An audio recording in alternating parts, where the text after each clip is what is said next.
तो आपको समझना है आज प्रकाश संश्लेषण के बारे में। क्या पढ़ेंगे हम? प्रकाश संश्लेषण। ठीक है, तो पहले हमें जानना है कि प्रकाश संश्लेषण की क्रिया क्या होती है और कहाँ होती है। सबसे पहले जान लो प्रकाश संश्लेषण की क्रिया जो है हरे पौधों में होती है। हरे पौधों में। ठीक है, किसमें? हरे पौधों की पत्तियों में। समझ गए? हरे पौधों की पत्तियों में। ये पत्ती हमने बनाई हुई है तो पत्तियों में होती है। और प्रकाश संश्लेषण की क्रिया क्या है? प्रकाश संश्लेषण की क्रिया एक भोजन बनाने की क्रिया है। क्या है? भोजन बनाने की क्रिया है। भोजन किसके लिए? पेड़ के लिए। कहाँ बनता है? पत्तियों में। पेड़ के लिए भोजन, पेड़ अपना भोजन कहाँ बनाता है? पत्तियों में। पता है सबको? पेड़ों का रसोई घर कहाँ है? पत्तियां पेड़ों का रसोई घर होती हैं। ठीक है, इतना सबको पता है। तो भोजन जब बनना है तो भोजन बनाने की कुछ सामग्री भी होती होगी, है ना? उससे पहले हम मोटी बात जान लेंगे कि प्रकाश संश्लेषण की क्रिया एक भोजन बनाने की क्रिया है और ये हरे पेड़ की पत्तियों में होती है। इसके बाद जो खाना बनता है वो ग्लूकोज बनता है पेड़ के लिए और हमारे हम सब के लिए बनती है ऑक्सीजन। ऑक्सीजन निकलती है उस प्रक्रिया से, उस प्रक्रिया में बन करके ऑक्सीजन बाहर निकल जाती है। ठीक है, तो अब हम जानेंगे कि पौधे को भोजन बनाने के लिए कौन कौन से पदार्थों की आवश्यकता होती है। तो हम ये लिख रखते हैं कार्बन डाइऑक्साइड गैस। कहाँ से मिलती है? वातावरण से। और कार्बन डाइऑक्साइड गैस कहाँ से लेता है? दूसरी पानी की जरूरत होती है, तीसरा सूर्य का प्रकाश और चौथा पानी। तो जानिए कार्बन डाइऑक्साइड गैस पत्तियां खाना बनाती है ना? खाना कब बनता है? पत्तियों में। तो ये पत्तियां कार्बन डाइऑक्साइड गैस वातावरण से ले लेती हैं। ठीक है, और पानी जड़ों द्वारा पत्तियों तक पहुंचा दिया जाता है। मतलब जड़ जमीन से लेती हैं और वो अलग पढ़ाई है, अलग प्रक्रिया, उसको अलग उसमें बताएंगे। जमीन से मिल जाता है पत्तियों को पानी, ठीक है ना, पहुंचा दिया जाता है। और सूर्य का प्रकाश, धूप निकलती है तो सूर्य का प्रकाश मिल जाता है। पर्णहरिण स्वयं पत्तियों में होता है।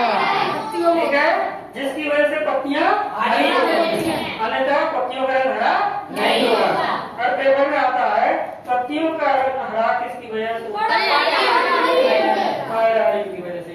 तो आप समझ गए पत्तियों को भोजन बनाने के लिए इन चार चीजों की जरूरत पड़ती है। CO2, H2O, सनलाइट और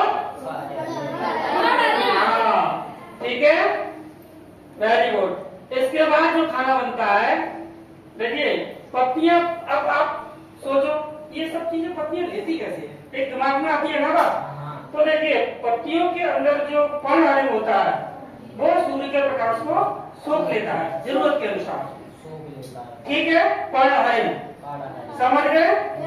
और कार्बन डाइऑक्साइड जो होती है इसमें बहुत छोटे छोटे रंध्र होते हैं पत्ती में, उनसे अंदर चली जाती है। समझ गए? पानी इधर से चला जाता है, भाई पानी जमीन से लिया जाता है ना, तो पत्तियों द्वारा एक प्रक्रिया से पानी पड़ाएगी। ठीक है, तो यहाँ तक पहुँचा दिया जाता है। अब क्या बचा? पर्णहरिण बचा। पर्णहरिण वो पत्तियों में होती है पत्तियों में होता है।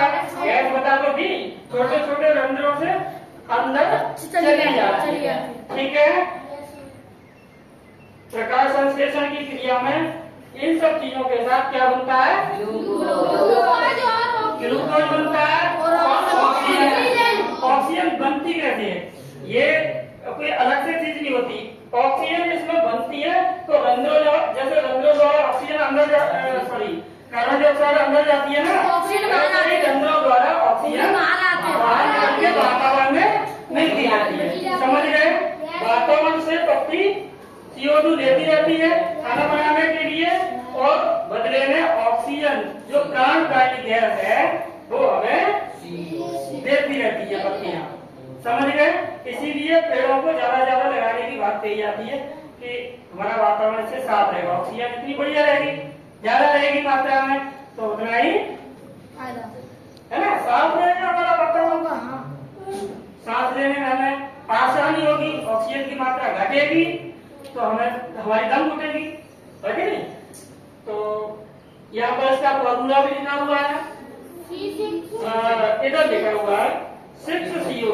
6CO2 का मतलब है 6 अणु कार्बन डाइऑक्साइड में, 6O2H2O का मतलब है 6 अणु पानी के, और ये चीजें प्लस सूर्य का प्रकाश और इन्होंने मिलकर के ग्लूकोज बनाया। ग्लूकोज का सूत्र क्या है? C6H12O6। क्या है? C6H12O6 प्लस 6 अणु ऑक्सीजन के बने होते हैं, और ये पर्णरंध्रों से होकर निकल के वातावरण में मिल जाते हैं। समझ आया? मोटी मोटी बात समझ आ गई। प्रकाश संश्लेषण क्या है? पौधे के लिए जो खाना बनता है पत्तियों में, पत्तियों द्वारा जो खाना बनाने की प्रक्रिया है उसको कहते हैं प्रकाश संश्लेषण। उससे खाना बनता है प्लस ऑक्सीजन रिलीज होती है। ठीक है, बंद।